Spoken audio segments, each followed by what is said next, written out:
Welcome back to Life at the Manor. Today we're talking ash dieback, a disease that's annihilated 80% of the UK's ash trees. It's time to take you along with me. The roots have been totally gone out of it, and now it's completely dead. All dead in the root. Another one.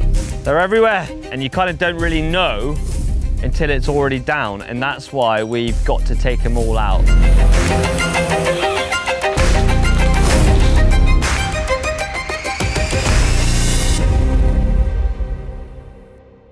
So, I guess it's not the end of the woodland, it's the start of a new beginning.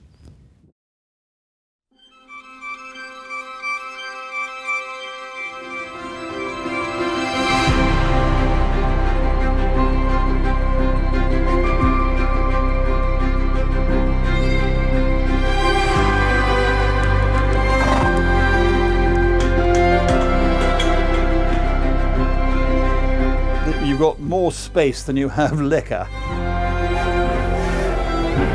No way!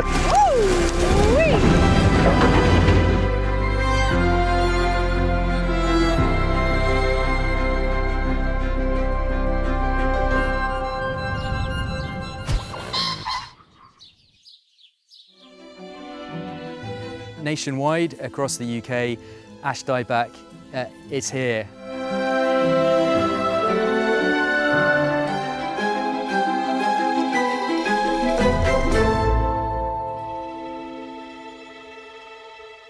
So my name's Mark, I'm from Nicholson's Forestry, and I'm here assisting James with the management of his woodlands across the Chavenage estate. We're here specifically in Ledgemore Wood due to ash and ash dieback. It is a fungal disease and it spreads through spores released from fungi which are growing on leaf litter on the forest floor. So an affected tree at the end of the autumn will drop its leaves. Those leaves will then grow the fungus and they'll release spores up into the air, or they will hit a watercourse and be carried slightly further away and then reduce the spores. And those spores spread meters, hundreds of meters, and infect more ash trees, and the cycle continues.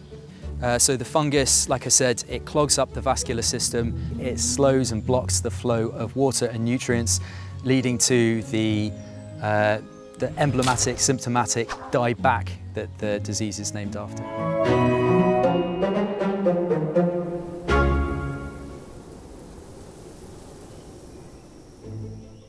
Now that you've learned a bit about the disease, it's time to hop in Jeff and take you to the woods.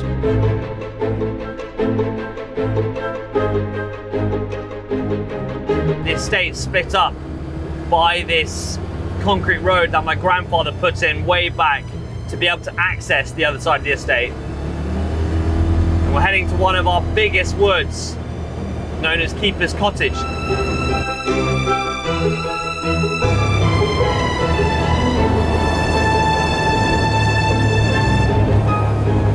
This wood is split into two halves. We've got ancient woodland down at the bottom with all the older trees, and then we reckon this bit was added on later, and this is kind of where all the ash is. And I can see some big machinery over there.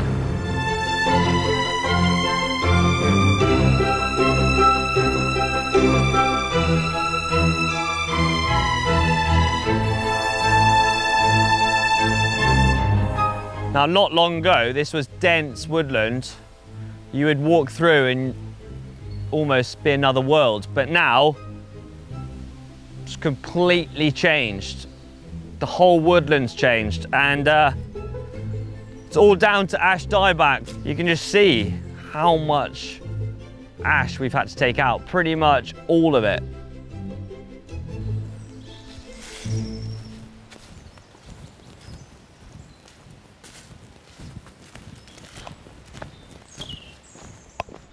I've spent years growing up in these woods. I used to do laps on a small 90cc motorbike, and this is actually a wood I used to spend a lot of my time. There's these beautiful oak trees, and I think every kid just can get lost in woodlands.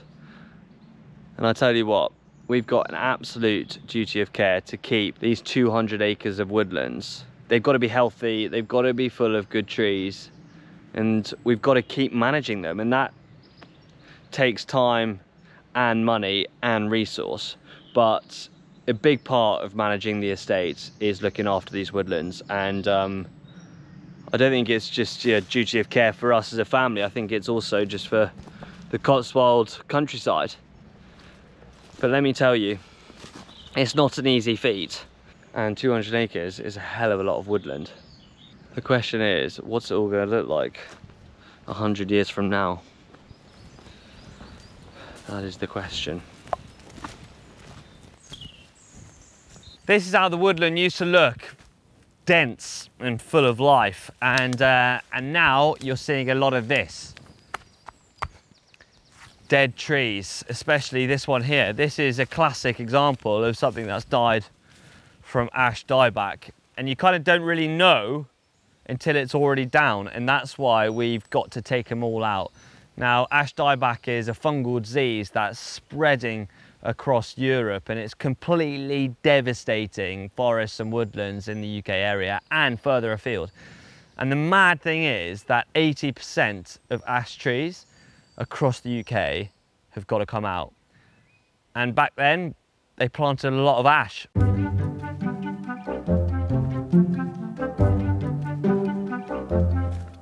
Now, this is the last time I'm going to see this wood so dense, probably in my generation. And here's a prime example of one that's gone. Can you see that? Ash dieback tree. I say ash dieback, ash tree with dieback. And the roots have totally gone out of it. Can you see it? Just like completely kills off the root. So that was a root in the ground feeding the tree, and now it's completely dead. Another one coming down, all dead in the root. Another one. They're everywhere. So what's happening now is the woodland guys have come round and they've put little orange dots on all the trees needing to come out, and you can see that tree's got to come out, that tree's got to come out. You know, to the untrained eye that looks like a good living tree. It's got green leaves, but that's got to come out, that's got to come out, that's got to come out, that one's got to come out. It's absolutely devastating. I'm going to lose, look. You would think that's a tree that's growing nice, it's alive, it's got no issues, but that'll die soon. Sad things, sad times.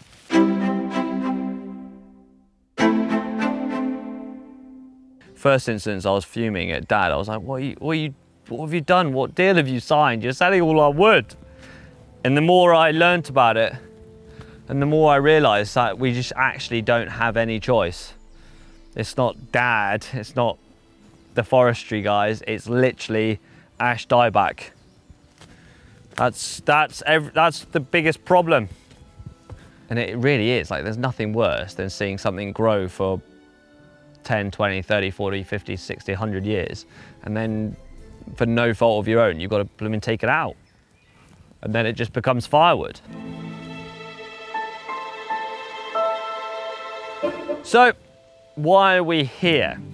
Now, ash dieback was native to Asia. It then came across to Europe, and it was said to be rife in saplings and junior plants. And the UK bought a lot of those saplings, bought them in to plant here in the UK. But they didn't realise ash dieback had infiltrated those junior trees. It was then in 2012 when everyone realised that ash dieback had infiltrated the UK trees. And now we're in 2025 and you can actually see it.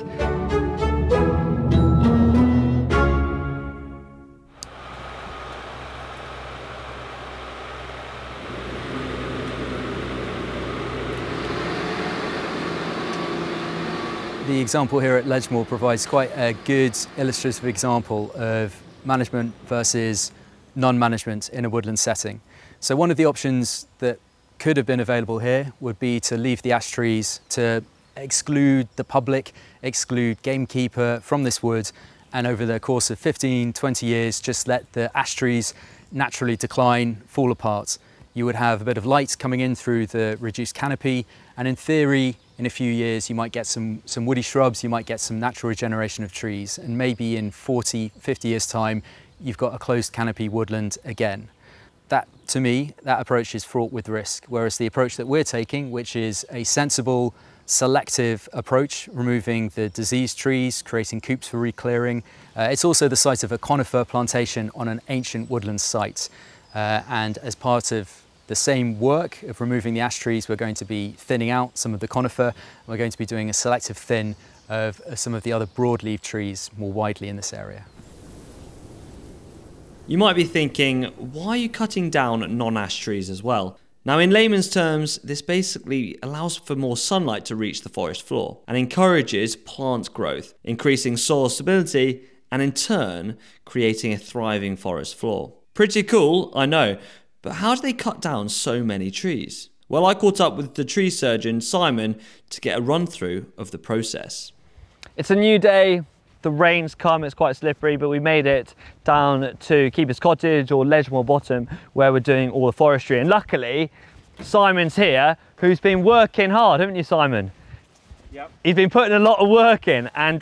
keeping going through the rain. Yeah, exactly, keeping going through the rain. And so he's...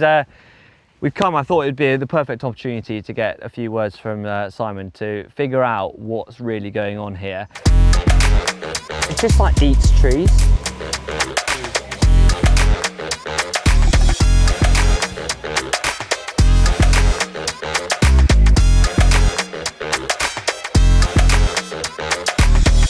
Does 360. So Simon, you are currently in the middle of Keeper's Cottage, but what's your actual role? So basically, I have been brought in to do the ash dieback work. Yeah. That involves us identifying the trees that we need to fell, so i.e. the ash trees in the block. Then we'll bring the machine in here and we'll fell those trees, cut them to length to the different products that we want, which is primarily firewood here, to be fair, which is 2.5 meters. We'll probably be here a couple of weeks in this block doing this, making sure that we harvest the trees safely and also clear the brash, which is the lop on top or the tops of the trees, clear them away from the areas that are going to be replanted, making it easier for the plants to go in and the planting team to come in and do their job after us. So this is a harvester head. It's a keto head that we got as part of the package. It's a specialist conversion that gets done by a forestry conversion company. This is, as I say, the business end. So this will go up to the tree, grab the tree, using the chainsaw, which is at this end. It's a hydraulic chainsaw, obviously. It will grab the tree, cut the tree down.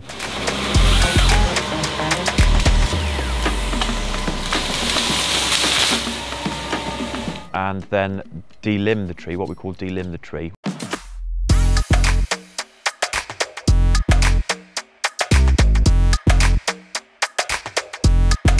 Actually, 3 sets of knives. So there's a top knife here, which will lead into these grabbing knives here, which is located at the top and the bottom. Just shoot through like that's what cuts the limbs off. Yeah. And then to drive the tree through the head, you either have wheels or tracks.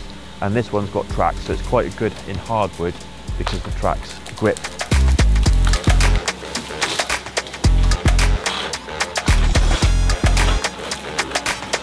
As it's taking the limbs off and being driven through the head, it goes through to the chainsaw end, which is this end.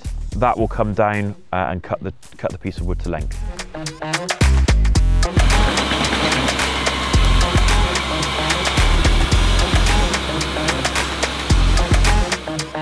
So this is the carrier, which is basically an excavator. It's a Hitachi excavator.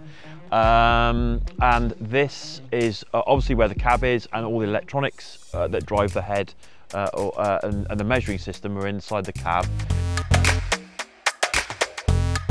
It's got some forestry guarding on it, so you've got a belly plate underneath, which is important for the hydraulics and things underneath. And primarily, you've got some protection with the cab. So the windscreen is very different on a harvester because the chainsaw goes round so quickly. You've got a real problem. If the chain breaks, it can go through a normal windscreen. You just punch straight through the windscreen. But this is a Marguard windscreen, which gives you a high level of protection against flying objects, namely the chain. So is this kind of like what they have in Donald Trump's limousine? Probably I'd probably say that it's slightly thicker in Donald Trump's thing, because yeah, RPGs might go through that. Also, there's for protection of the driver, there's a falling objects cage. It's not a roll bar or a roll cage. It's primarily there to stop falling debris coming onto the cab and penetrating the cab from the top. Obviously, because we're dealing with these dead trees, it's, you know, debris does start to fall down. I'm someone who absolutely loves being out in the nature. So what's the best thing about it? A lot of people I know, and older people, did forestry to be on their own because they didn't like people. Yeah. But nowadays you're not allowed to work on your own because of health and safety. So I quite like the teamwork, and I was thinking, no, I haven't been in the army, but I can imagine it's like the camaraderie of working is what I like about the job. Yeah, it's quite enjoyable outside, quite a rewarding thing to do, knowing that you're sort of part of the custodianship of the wood, and you're going to leave it in a state that can be replanted and will be there for future generations, really.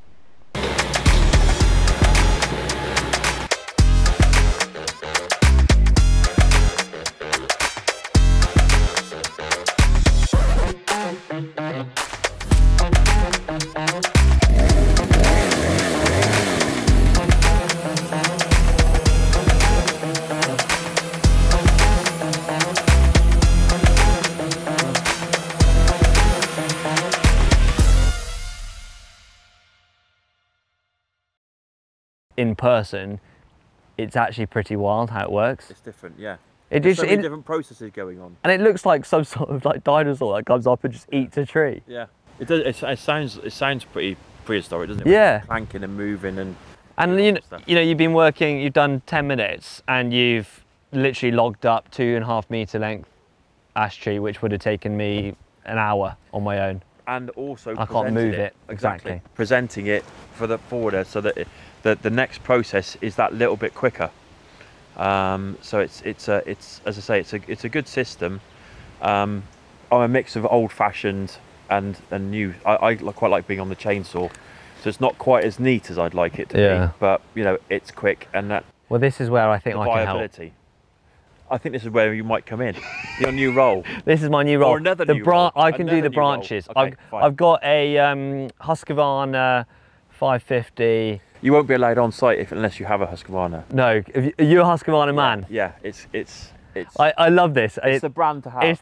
It's like we were just saying. It's like carpenters, electricians. They all have their tools, and you're either a steel user or a Husqvarna. And Simon and I Husqvarna, which means that we belong on the site. Yeah. A steel user or a professional. Or. Once it's been taken from the wood, it's been brought here, and this is where it all gets stacked up and ready to be sold. Now, the deal we made with the forestry guys is that for payment of the work they've been doing, they get to keep the wood. What's the wood going to be used for, you might be asking, and it's probably going to be firewood. Now, ash is actually a really good firewood because you don't need it to season before you can burn it. It's pretty much ready to burn straight away. You might be thinking, well, wouldn't it be better if we cut it, processed it, and sold it? And that just takes a whole load more work. And as you can imagine, on these farms, there's so many different businesses that you need to keep an eye on. So sometimes the easiest way to do it is for the forestry to do all the work, them to sell the wood, and we don't have to fork out the money. Because as you know, farms, cash flow can be a bit of a problem. It's going to be a whole load more though, which is actually quite sad. Simon and the team have deliberately retained some of the trees which have a natural apparent tolerance to the disease, and they've also retained some of the ash trees on other areas of the site in Carter's Bottom where they have habitat features, so nooks and crannies important for bats and nesting birds. For me, diversity of tree species within a woodland is a massively important thing in the face of a changing climate, in the face of increasing numbers of pests, diseases and pathogens. If you have a diversity of tree species, your woodlands are more resilient and able to bounce back from any external shock that will happen in the future. I think it's far better to do woodland management to provide a variety of different outcomes and options going forwards, rather than one specific narrow, in 100 years, this will all be one species, we'll chop it down and start again. Because if a disease or a pest or a pathogen shows up in those intervening 100 years, you're not left with much, and you lose not just the timber crop, but you lose this wonderful habitat for so many of our native flora and fauna.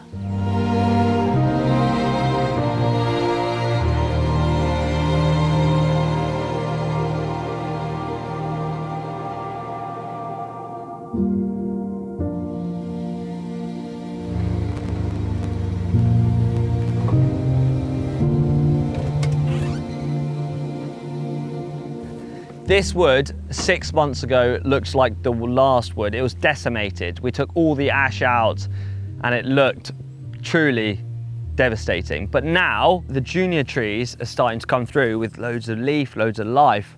And it also gives me the opportunity of planting new trees because we have the space. So the moral of the story is that nature has an incredible way of bouncing back if you let it, if you give it to the space to rejuvenate and create new life. And that's exactly what we're going to do with this wood, and that's exactly what we're doing with the previous wood. We're going to plant more trees, encourage new life, and create a more biodiverse wood. So I guess it's not the end of the woodland, it's the start of a new beginning.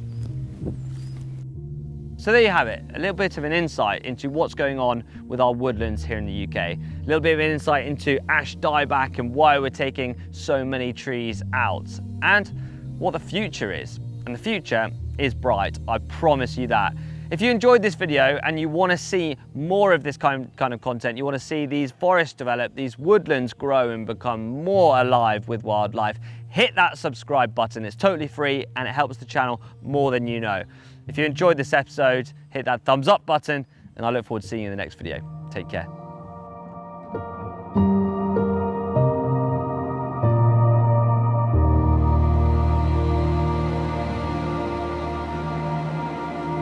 So which one's dead? That one? Totally stone dead. Yeah, no life in that at all. So I've caught up with Ben King here, who's forestry, he's a tree surgeon, but before that, he worked on this very farm. How long have you worked on the farm for? Oh, goodness me, I worked here for, well, 6 years, I think it was. 6 years I did. 6 years, and when I was growing up, I was about 8 to... This big. I used to babysit. Yeah, so we spent a lot of time on the harvester, but yeah. While we were talking about the ash trees, Ben's just been pointing out the signs of what to look for when you're looking for a tree with ash dieback. So with this one, for example, it looks alive and living. Yeah. You've got leaves growing out of it, but all the tips have gone. Yeah. And you as a tree surgeon are doing all your work as ash trees at the moment. Basically, yeah. We don't want to see another ash tree. Yeah. It's crazy. It's that's very pretty difficult to spot. Yeah, but when a tree is under stress and you get a decent sized lateral limb like that poking out the side, and at this time of year you'll see the tips are bare, but in the winter the things you can look out for is reactive growth. You get unnatural, the branches don't form properly, and you get reactive growth up the stem, lots of them sticking up. And that's got dieback. Yeah, that's showing a tree that's under stress, and it's under stress because it's got ash dieback. And this stuff is so brittle, you know. And so that's why when they get as bad as some of the ones behind us, you can't climb the tree because it's dangerous. Wow.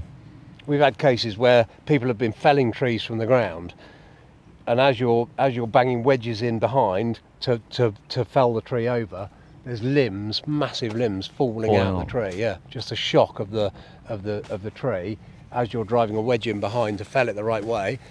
Massive limbs falling out. Would you say ash dieback is one of the worst things to happen to British trees? Since the 80s with Dutch elm disease. That's quite something. In the ARB world, yeah. Yeah. In the 80s, Dutch elm disease wiped out all the elm trees. Now there are some disease-resistant elm trees, so you know we're starting to see some decent-sized elm trees again in this in the country. But yeah, I mean I don't really remember too much about the 80s. I don't. No, I was only little. You were not even thought about. No. But yeah, it was devastating, the number of elm trees across this country that got taken out in the 80s, and the same's happened to ash. Same now is happening with ash. Yeah.